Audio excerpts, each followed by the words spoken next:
సినీ రంగానికి సంబంధించి last year national award బన్నీకి రావడం జరిగింది, అల్లు అర్జున్కి.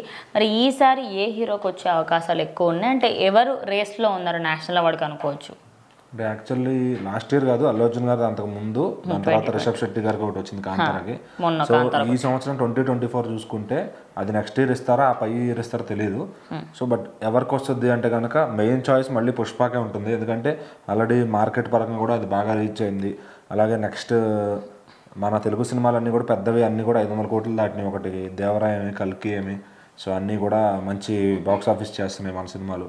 సో నెక్స్ట్ ఇంకా తమిళ్లో నుంచి కూడా మంచి సినిమాలు వచ్చినాయి. తంగలాన్ ఒకటి విక్రమ్ గారిది, అట్లానే రజనీకాంత్ గారి వేటయ్య, కంగువా ఒకటి. Kanguva out of the result, మరి ఆయన యాక్టింగ్కి అయితే చాలా ఎఫర్ట్స్ పెట్టారు, ఇస్తారా లేదా అనేది తెలియదు. మరి తంగలాన్ కూడా అవుట్ ఆఫ్ ద రిజల్ట్, ఆయన ఎఫర్ట్స్ పెట్టారు.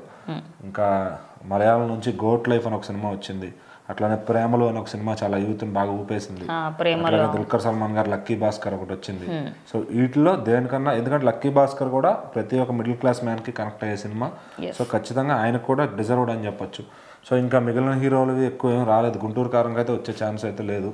హనుమాన్ కూడా హీరోకి అంత ఏమంటారు, క్యారెక్టర్కి అంత ఇంపార్టెన్స్ లేదు. జస్ట్ వెనకమాల హనుమంతుడు నేర్పించారు కాబట్టి వన్ మ్యాన్ షో అయితే కాదు కదా హీరోది. సో మరి ఇంకా నెక్స్ట్ మరి హిందీలో కూడా చెప్పుకోదగ్గ సినిమాలు ఏం రాలేదు. ఒకటి స్త్రీ 2 ఏదో వచ్చింది, అట్లానే ఇలా సింగం రిటర్న్స్ అని అందరూ కలిపి ఒక సినిమా చేశారు, అదైతే ఫ్లాప్ అయింది. నెక్స్ట్ క్రిస్మస్కి బేబీ జాన్ ఒకటి వస్తుంది. సో తప్ప ఇంకా హిందీ నుంచి అయితే ఎక్స్పెక్ట్ చేసే పని లేదు. సో ఇంకా అటు చేసి కర్ణాటక నుంచి కూడా పెద్ద చెప్పుకోదగ్గ ఫిలిమ్స్ ఏమి రావాలి. బగీరా ఒకటి తెలుగు నుంచే వస్తే, లేకపోతే తమిళ వస్తే అల్లు అర్జున్ గారు, ఎన్టీఆర్ గారికి రావాలి. కల్కి కూడా, ఎందుకంటే వాళ్ళు అమితాబ్ బచ్చన్ గారిని కన్సిడర్ చేస్తారు. సో మరి ఆయన కమల్ హాసన్ గారు కూడా సపోర్టింగ్ రోల్ అయితే ఆయనకు వచ్చే ఛాన్స్ ఉంది.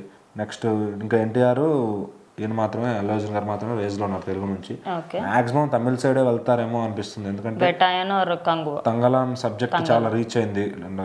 అండ్ గోట్ లైఫ్ మలయాళం, అది మొత్తం ఈ మధ్యన కూడా మనం చూసాం, కొంతమంది సౌదీ అరేబియాలో అక్కడ ఇరుక్కుపోయి ఎట్లా రావాలో తెలియక వాళ్ళని నారా లోకేష్ గారు తెప్పించి, సో ఆ కాన్సెప్ట్ మీద అది కొంచెం విజన్ చేసి చేశారంటే నిజంగా గ్రేట్ అది. సో హీరో గారి యాక్టింగ్ కూడా ఒక స్టైల్గా ఉంటారు, అట్లానే ఒక ఆయన కొంచెం దిగజారిపోయిన క్యారెక్టర్ కాబట్టి. అవును. సో ఇప్పుడు హీరోలు ఎంత రాయ్ అండ్ రస్టిక్ క్యారెక్టర్ చేస్తే అంత బెస్ట్గా అవార్డు ఇవ్వగలుగుతున్నారు. వాళ్ళు కూడా, జూరీ మెంబర్స్ కూడా యాక్టింగ్ కోసం ఎంత దిగజారినా పర్లేదు యాక్టర్స్ అనే లెవెల్లో చేస్తే తప్ప ఆ నేషనల్ అవార్డు వచ్చే ఛాన్స్ లేదు. మరి ఇంకా లాస్ట్ ఇయర్ కాంతారా, పుష్ప అంటే వాటి బేసిస్లో వాటికి వచ్చినాయి. ఈసారి ఏది చూస్తారో చాలా సినిమాలు ఉన్నాయి కాబట్టి ఎవరికి వస్తుందో చెప్పలేం.